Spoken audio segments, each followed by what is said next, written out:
எல்லா ஆற்றலும் உள்ளவன் சரணாகதி பண்ணால் பலிக்காது. நம்ம மோட்சத்தை கேட்டு வர பக்தனுக்கு இலவச இணைப்பா சில லௌகிக பலன்களும் பெருமாள் கொடுத்துருவாராம்.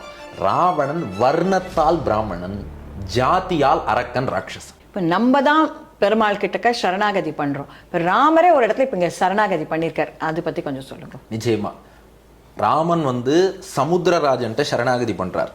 ஏன் பண்ணார்னா, அப்பதான் விபீஷணன் ராமன்ட்ட சரணாகதி பண்ணா அவனை ஏத்துனுட்டார். விபீஷணன்ட்ட கேட்கிறார், கடலை கடந்து போக என்ன வழியினார். விபீஷணன் என்ன பண்ணானா, எனக்கு பலிச்ச சரணாகதியை உனக்கும் பலிக்கும், நீ கடல் அரசன்ட்ட சரணாகதி பண்ணுங்கிறான்.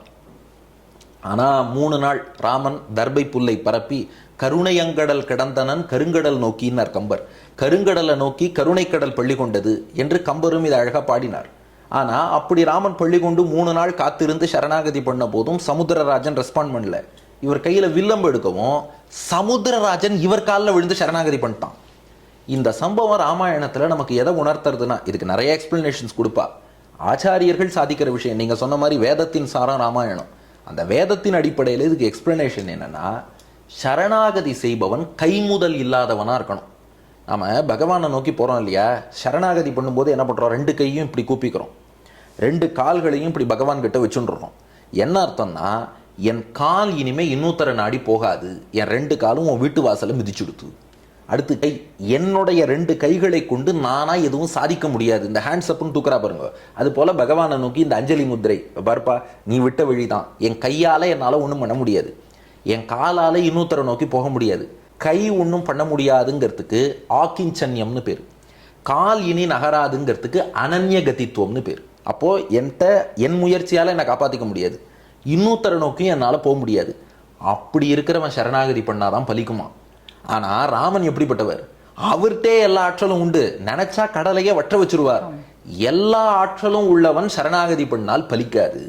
அதனால சரணாகதி பண்றவன் எங்கிட்ட எதுவுமே கிடையாது. பகவானே நீ இந்த திரௌபதிக்கு சொல்றான் இல்லையா, முதல்ல 2 கையாலையும் மானத்தை மறைச்சுண்டு கோவிந்தான்னு கூப்பிட்டா புடவ வரல, 1 கையால மறைச்சுண்டு 1 கையால கூப்பிட்டா வரல, 2 கைகளையும் மேலே உயர்த்தி சங்க சக்கர கதாபாணே துவாரகா நிலையா அச்சுதா கோவிந்தா புண்டரீகாட்சா ரக்ஷமாம் சரணாகதாம்னு கூப்பிட்டா இல்லையா, அப்போதான் புடவை கிடைச்சது.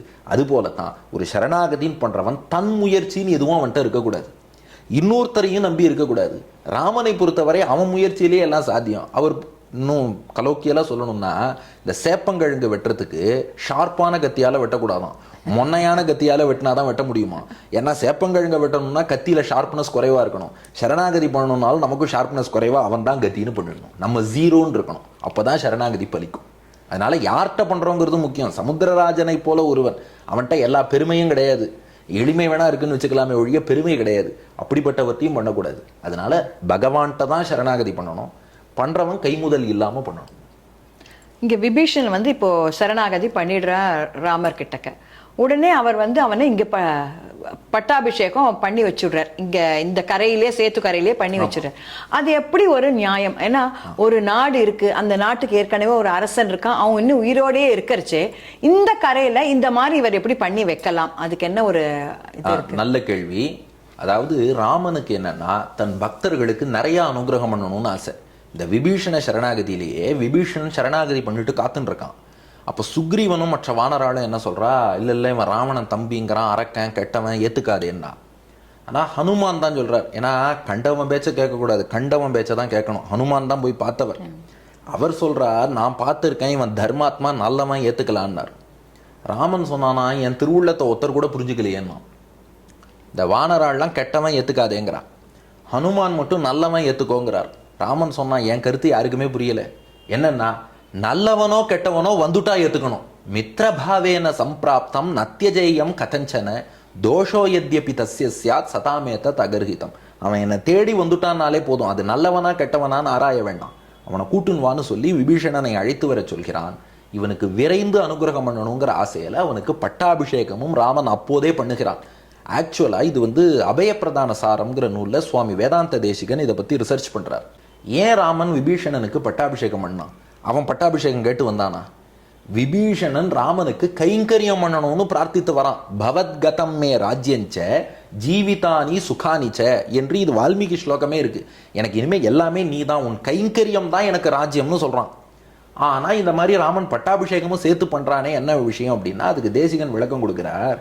அதாவது நாம பெருமாள்கிட்ட உன்னையே வேண்டி வந்திருக்கிறோம், நீ உன்னையே கொடுன்னு கேட்டாலும் நம்ம ஒரு கடையில் போய் ஒன்று வாங்கினா இன்னொன்று இலவசம்னு ஒரு இலவச இணைப்பு கொடுக்குற மாதிரி நம்ம மோட்சத்தை கேட்டு வர பக்தனுக்கு இலவச இணைப்பாக சில லௌகிக பலன்களும் பெருமாள் கொடுத்துருவாராம். அது கொடுப்பேனுங்கிறத காட்டுறதுக்கு தான் இந்த விபீஷணனுக்கு ஒரு பட்டாபிஷேகத்தை பண்ணி வச்சுட்டார். அது இருக்கட்டும், நீங்கள் கேட்ட கேள்வி என்ன, அதை அப்புறமா பண்ணலாமே, இப்போவே ஏன் பண்ணணும்னா அதுக்கு 2 காரணம் சொல்கிறான். இந்த அனுகிரகத்தை சீக்கிரம் பண்ணணும்னு பெருமாளுக்கு துடிப்பான். அதனால ராமன் விபீஷணன்ட்ட சொல்கிறான், அதாவது வச்சசா சாந்த்வயித்வைனம் என்று வால்மீகி ஸ்லோகம். ராமன் விபீஷணன்ட்ட சொன்னானா, சாரி விபீஷணா, ஏத்துன்றதும் சொன்ன முதல் வார்த்தை, என்னை மன்னிச்சுக்கோன்னா. ஏன் ராமா மன்னிக்க சொல்கிறேன்னு கேட்குறான் விபீஷணன். அதுக்கு ராமன் சொல்கிறான், இல்லைடா, நீ இவ்வளவு நாள் இலங்கையில் ராவணன்ட்ட கஷ்டப்பட்டதுக்கும் இவ்வளவு நேரம் கடற்கரையில் வானராள்கிட்ட கஷ்டப்பட்டதுக்கும் நான் தான் காரணம்னா. இவ்வளவு நாள் இலங்கையில் ராவணன்ட்ட கஷ்டப்பட்டதுக்கும் இவ்வளவு நேரம் கடற்கரையில் வானராள்லாம் உன்னை அப்யூஸ் பண்ணி நிறுத்தி வச்சாலே அதுக்கெல்லாம் நான் தான் காரணம்னா. என்ன ராமா சொல்கிற, என்ன சரணாகதின்னு வந்தேன், என்னை ஏத்துண்டு அனுகிரகம் பண்ணிட்டு என்னமோ சாரி எல்லாம் கேட்குறியே, எனக்கு புரியலையேங்கிறான் விபீஷணன். நேயர்களுக்கும் புரிஞ்சிருக்காது, இது உங்களுக்கும் புரியல என்னன்னு.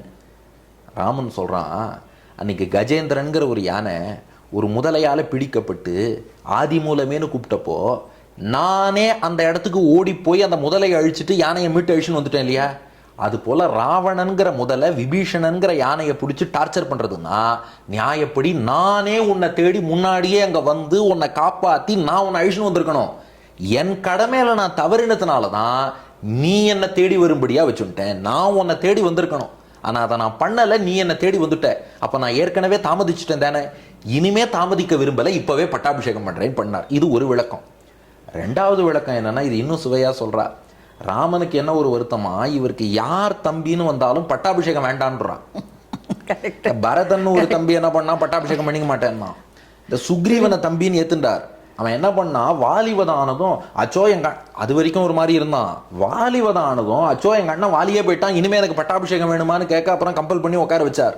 அதனால ராமன் யோசிச்சானா, அடுத்து ஒருத்தன் தம்பின்னு ஒருத்தன் கிடைச்சிருக்கான், இவனுக்கு அப்புறம் ராவணவதம் ஆனதுக்கு அப்புறம் அச்சோ அண்ணன் போயிட்டான் துக்கம்னு இவன் சொன்னா என்ன பண்றது, இப்பவே பண்ணிடுவோன்னு பண்ணிட்டார் அப்படின்னு சொல்லி இதுவும் ஒரு விளக்கம். ஆனா ஒரு கேள்வி கேட்கிறா, இப்போ இலங்கைக்கே போறார், ராவண சண்டையே வேண்டான்னு சீத்தையை ஒப்படைச்சுடுறான்னு வச்சுக்கோங்க, அப்போ விபீஷணனுக்கு பட்டாபிஷேகம் பண்ணது எப்படி சொல்லும்? ஆமா, ராவணனை வதம் பண்ணாதானே செல்லும். ஏன் ராமனே அவனை இன்று போய் போருக்கு நாளை வாங்குறார், அவன் இல்ல வேண்டாம் நான் சரணாகதி பண்றேன்னு ராமன் திருவடியில விழுந்துட்டா அப்ப என்ன பண்ணுவார்னா, இதுக்கு ஆச்சாரியர்கள் விளக்கம் சொல்றா, ராவணன் திருந்தி சீத்தையை ஒப்படைக்கிறான், திருந்தி சரணாகதி பண்ணிட்டான்னா அவன் நல்லவன் தானே. ஆமா, அப்போ ராமர் என்ன பண்ணுவாராம், விபீஷணனுக்கு இலங்கை கொடுத்ததாவே இருக்கட்டும், அயோத்தியை நீ ஆட்சி பண்ணிக்கோன்னு அயோத்தியை ராவணன்ட்ட கொடுத்துட்டு இலங்கையை விபீஷணன்ட்ட கொடுத்துருவான் ராமபிரான் அப்படின்னு ஆச்சாரியர்களுடைய விளக்கம். நல்லா இருக்கு, இது ரொம்ப நல்லா இருக்கு. இப்போ நீங்க இவரை தம்பியா ஏத்துண்டார் அப்படின்னு சொன்னோம். இப்போ குகனோடு ஐவரானோம் அப்படின்ற அந்த ஒரு இது இருக்கு. இப்போ குகன் ராமருக்கு ஏற்கனவே பரிச்சயமானவரா இல்ல அப்பதான் முதல்ல அந்த இதுல பாக்குறாரா? இதுக்குமே கோவிந்தராஜர் வியாக்கியானம் பண்ணியிருக்கார். ராமர் வனவாசம் புறப்பட்டு செல்லும் போது கங்கை கரை ஸ்ருங்கிபேரபுரத்துல குகனை சந்திக்கிறார். இது அயோத்தியா காண்டத்துல 50வது சர்க்கத்துல 33வது ஸ்லோகம். குகனை சொல்லும் போது ராமஸ்ய ஆத்ம சமசகா, அப்படியே கம்பர் தமிழ்ல உயிர் தோழன் என்று குறிப்பிடுகிறார். அதாவது உயிர் மூச்சு போன்றவன் ராமனுக்குன்னு. உயிர் தோழன்னா அப்ப முதல்ல சந்திக்கிறவரை போய் எனக்கு உயிர் மூச்சு போன்ற தோழன்னு சொல்லுவோமா, ஆத்மசமசகான்னு சொல்லுவோமா? அந்த இடத்துல கோவிந்தராஜர் வியாக்கியானம் பண்றார், ராமஸ்ய பூர்வமேவ மிருகயா வியாபாரேன சக்கியம் அஸ்தி. இந்த பகுதிக்கு அடிக்கடி வேட்டையாடுவதற்காக ராமன் முன்பே வந்து கொண்டிருந்தான். அப்படி வரும்போது ராமனுக்கும் குகனுக்கும் முன்பே நட்பு ஏற்பட்டது. ராமன் ஏற்றத்தாழ்வெல்லாம் பார்க்க மாட்டான். ஏழை ஏதலன் கீழ்மகன் என்னாது இறங்கி மற்றவர்க்கு இன்னருள் சுரந்து அவனை தன் உயிர் தோழன் என்று முன்பே ராமன் ஏற்றுக்கொண்டிருக்கிறான். இது கோவிந்தராஜர் வியாக்கியானத்தில் இருக்கு. ரெஃபரன்ஸ் அயோத்தியா காண்டம் 50வது சர்க்கம் 33வது ஸ்லோகம். கோவிந்தராஜர் வியாக்கியானத்தில் ராமஸ்ய பூர்வமேவ மிருகயா வியாபாரேன சக்கியம் அஸ்தி என்றுதான் காட்டியிருக்கிறார். அதனால ராமனுக்கும் குகனுக்கும் ரொம்ப நாளா நட்பு உண்டு. அதனால தான் குகன் ராமனை சந்திக்கும் போது என்ன சொல்றான், நான் இதுவரை ஒன்று அப்படி கிரீடத்தோடு பட்டாடையோடு அணிகலன்களோடு அப்படி பார்த்த ஒன்று, இன்னைக்கு இந்த மரவுரியோடு காணக்கூடிய இந்த ஒரு துர்பாகியம் எனக்கு வந்திருக்கேன்னு குகன் வருத்தப்படுறான். அப்போ முன்பே ராமனை சந்தித்திருக்கிறான், முன்பே நட்பு இருக்கிறது என்பது இது திருமலை நம்பிகள் ராமானுஜருக்கு சொன்ன அர்த்தம். கோவிந்தராஜர் வியாக்கியானத்துல பார்த்துக்கலாம். இப்போ ராவணன் பை பர்த் ராட்சசன். ஆனா நம்ம சொல்றச்சே அவன் ஒரு பிராமின், அதனால ராமர் அவனை கொன்னதுனால பிரம்மஹத்தி தோஷம் அப்படி வந்துடுறது அப்படிலாம் சொல்ற. எப்படி ராட்சசனும் பிராமனும் ஒன்னா இருக்க முடியுமா? ஏன்னா அது ஒரு குலம், இது ஒரு குலம் இல்லையா, தனித்தனி. ஒரே ஒரு நிமிஷம், அந்த பிரம்மஹத்தி தோஷம்னு பகவானுக்கு எல்லாம் எதுவுமே கிடையாது. ஏன்னா பகவான் எப்போதும் தூய்மையானவன். அது ராவணவதம் தீய சக்தியை அழிச்சிருக்காரு. ஆனா இவன் அரக்கனா பிராமணனானா ரெண்டும் தான். என்னன்னா நீங்க குலம்னு சொன்னேள், இது ஒரு குலம் அது ஒரு குலம்னு. அது குலம்னு பிரிச்சுக்க கூடாது. ஜாத்தின்னு ஒன்று இருக்கு, வர்ணம்னு ஒன்று இருக்கு. இந்த ஜாதிங்கிறது இன்னைக்கு இருக்கிற அந்த காஸ்டோட நம்ம கம்பேர் பண்ணக்கூடாது. ஜாத்தினா ஒரு குரூப் ஆஃப் பீப்புள்னு அர்த்தம். தேவ ஜாதி, தேவர்கள் அது ஒரு குரூப், அது தேவ ஜாத்தின்னு பேர். மனிதர்கள் மனித ஜாத்தின்னு பேர். அசுரர்கள் அசுர ஜாத்தின்னு பேர். அரக்கர்கள் அரக்க ஜாத்தின்னு பேர். இந்த ஆன்டி சோஷியல்லே ரெண்டு இருக்கு, அசுரர் அரக்கர்னு. அதாவது கஷ்யப்பருக்கும் திதிக்கும் பிறந்தவர்கள்லாம் அசுரர்கள். அவள்லாம் யாருன்னா ஹிரண்யகசிபு, ஹிரண்யாக்ஷன், இந்த குரூப்பு. அரக்கர்கள்ங்கிறவா யாருன்னா ஹேதி பிரகேதி என்பவருடைய வழியிலே வந்தவர்கள். அவளுக்கெல்லாம் ராட்சசர் அரக்கர்னு பேர். அது ஒரு ஜாதி. அரக்கருங்கிறது ஜாதி, அசுரருங்கிறது ஜாதி, மனிதன்கிறது ஜாதி, மிருகம் ஒரு ஜாதி, பறவை ஒரு ஜாதி, தேவர் ஒரு ஜாதி, ரிஷி ஒரு ஜாதி. இதுக்கெல்லாம் ஜாத்தின்னு பேர். இந்த பிராமணன்னு சொல்றது வர்ணத்துல வரும். பிராமணன் க்ஷத்ரியன் இதுக்கெல்லாம் வர்ணம்னு பேர். இப்போ ராவணன் வர்ணத்தால் பிராமணன், ஜாதியால் அரக்கன் ராட்சசன். எப்படின்னா ராவணனுடைய தந்தை அவர் யாருன்னா விஸ்ரவசுங்கிற ரிஷி. அவர் அந்தணர் குலத்தை சேர்ந்தவர்.